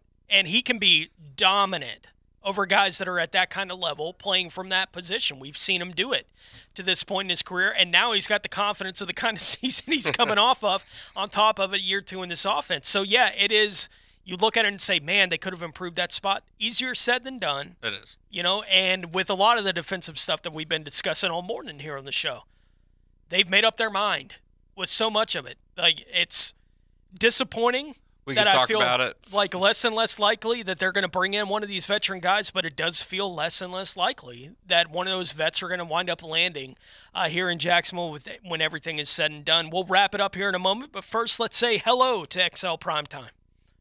Now, the 2-minute drill, brought to you by Tire Outlet, keeping 1010XL talking with wholesale prices and premium service. Tire Outlet, Jacksonville's largest locally owned automotive repair shop.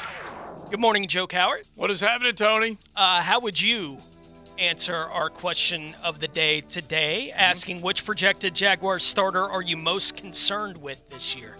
You know, I think, and I don't know whether I can include nickel in this conversation, but I would try and throw that out there if I could.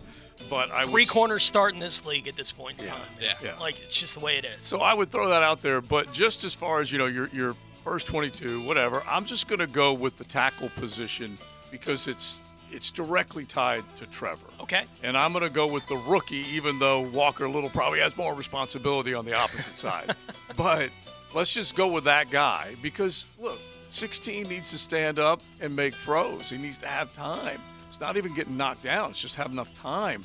With all these weapons that this team is put together, yeah, so I'll go with the rookie tackle.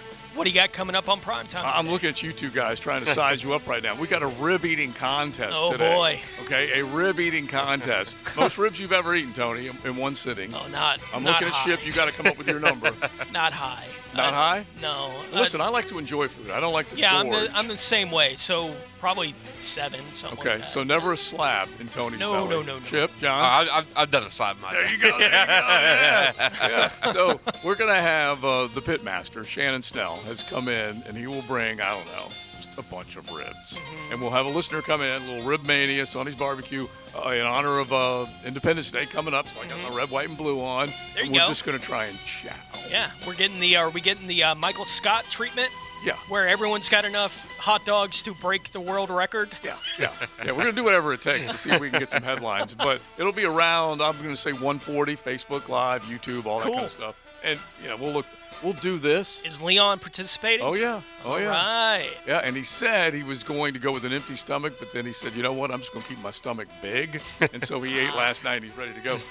We will have the rib eating contest so we don't have to talk about the Gators getting their ribs busted last night, which absolutely is what happened. No doubt about it. All right, Joe, we'll be listening, bud. All right, fellas, thank you. XL Primetime coming up next from noon to 3 here on 1010 XL. John, appreciate you coming in for the show this morning. Thanks for having me, man. Enjoy the Appreciate vacay it. week, man. Happy birthday. Appreciate it. Enjoy Orlando, man. Thank and you. the Jaguars in training camp will be waiting on you when you return. That threat or a promise? Yeah, I'm sure we'll probably try to get you on here 1 or 2 more times Yes, sir. before we get to training camp this year with the Jags. But again, appreciate you coming in for the show this morning. That'll do it for us here on Jaguars Today. For a vacationing Mike Dempsey, I'm Tony Smith. For John Shipley, for E.T. Tomorrow, going to be joined by Mike DeRocco and Jeff Loggeman. Going to stop by the show to discuss the Jags as we are about a month away from training camp opening up for your Jacksonville Jaguars. I'm Tony Smith, back with you tomorrow here on 1010 XL. Yo, Jacksonville, who want to eat a W? This is Jaguars Today from the Jacksonville Orthopedic Institute studios.